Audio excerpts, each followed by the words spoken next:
we're here addressing the behavioral health industry. Your keynote presentation this morning, you spoke about decriminalization of drugs. What role do you see this industry and then those treatment centers, those professionals, what role do they have in this discussion? I think they have the vital role.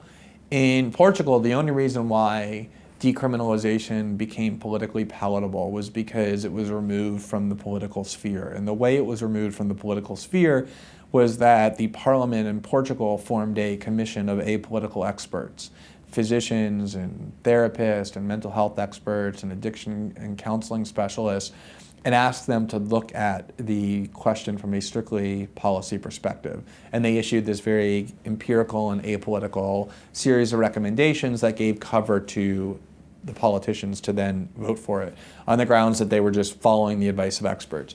Depoliticizing the question is critical, and the only way that can really happen is if the people who have the greatest credibility on these questions, which are the people who work with addicts and users and people who are practitioners, but people who run treatment centers and the like, are able to speak out about the realities of what the impact of all these policies really are. And I think that will transform this very explosive question, which is due to just the explosive nature of how people react to drug usage, into what it ought to be, which is a rational policy debate. And that will happen if the people who are viewed as the experts and who are rightly understood to be apolitical experts take the lead in the debate. Well, that sort of leads me to a follow-up that we were discussing just a minute ago about this idea of breaking the stigma. I mean, decriminalization really starts that process, but in our industry, we're just trying more and more to get people to actually talk about this issue so that it can depoliticize and actually deal with that. Would you mind speaking to what needs to happen in order to break the stigma?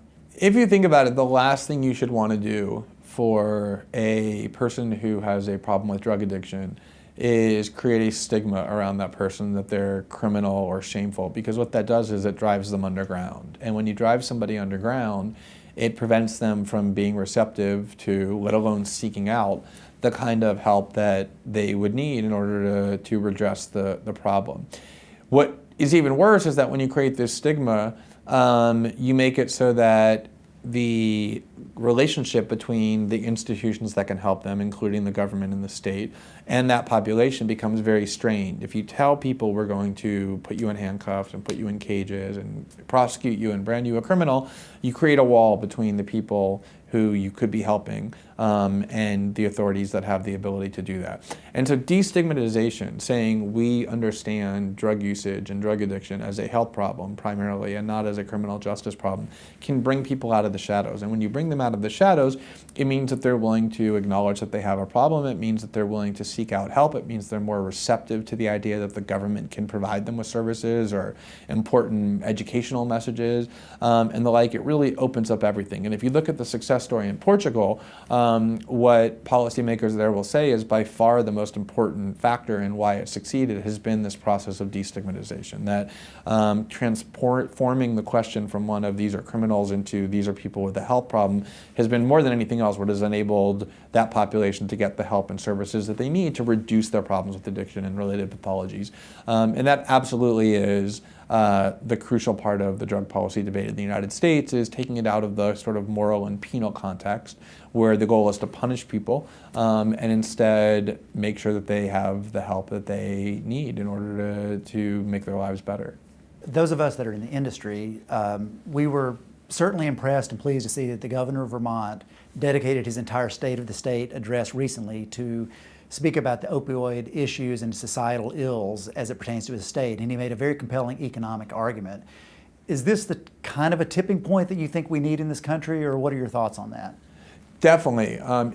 One of the problems with the drug debate has been that it has been kind of stranded in this ideological and partisan conflict that renders paralyzed so many other public policy questions, where it has this kind of moral or ideological overtone to whether we should put people in prison who use drugs. And it's vital that this debate escape that prison.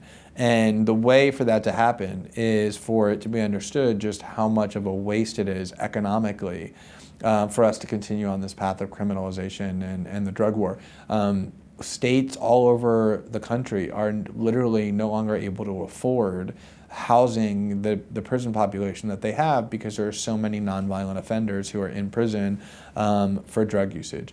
And the ability that states have to have meaningful treatment options, whether it be for people to go to therapy or counseling or clinics or harm reduction measures like methadone clinics or clean needle exchange programs, are severely hampered because so many of these resources are going to prosecuting people and imprisoning them, and lawyers and judges and public defenders and police officers, on top of the opportunity cost that police officers who are searching for drugs can't be searching for actual crimes being committed, dangerous crimes. And so I think once it starts to be understood in this economic context of just how wasteful as a public policy matter it is, it'll no longer be viewed through an ideological or partisan prism, and people, I think, will become much more open, and politicians will be a lot braver about being able to talk about alternatives. So do you believe that the U.S. is actually on the path to a more rational drug policy as a result? Definitely.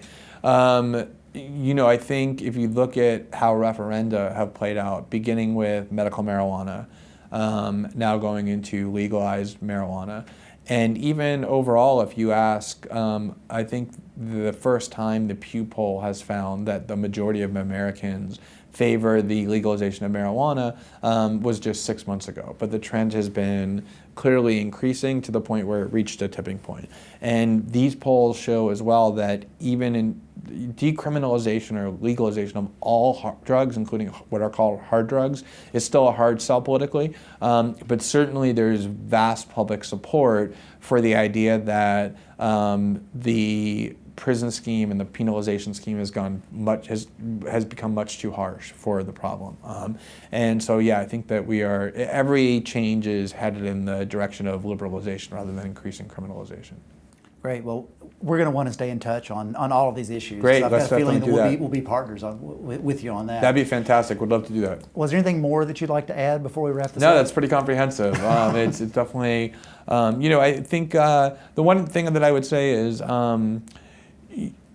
because of the stigma that has been created around drug addiction, it's one of these things that remains in the dark. It's something that we all like to pretend happens to other people, to the sort of bad part of the population, when the reality is that pretty much every American who has gone to college or who has children or who lives in a community, which is pretty much everybody, is touched in some personal way by drug usage and by addiction. And so we all know intuitively that people who are addicts are not bad people. They're simply people who have succumbed to some kind of personal weakness or disease and don't need imprisonment, need help. And I think the more that stigma erodes, the more open the discussion will be, and the more we'll realize that quote-unquote drug addicts are not these bad people who need to be put away, but are our friends and family and neighbors who need help. Well, we are grateful for you, grateful for your voice, and thank you again for being here, Glenn. Thank you for having me. Really appreciate it. Thank Thanks you so so much. much.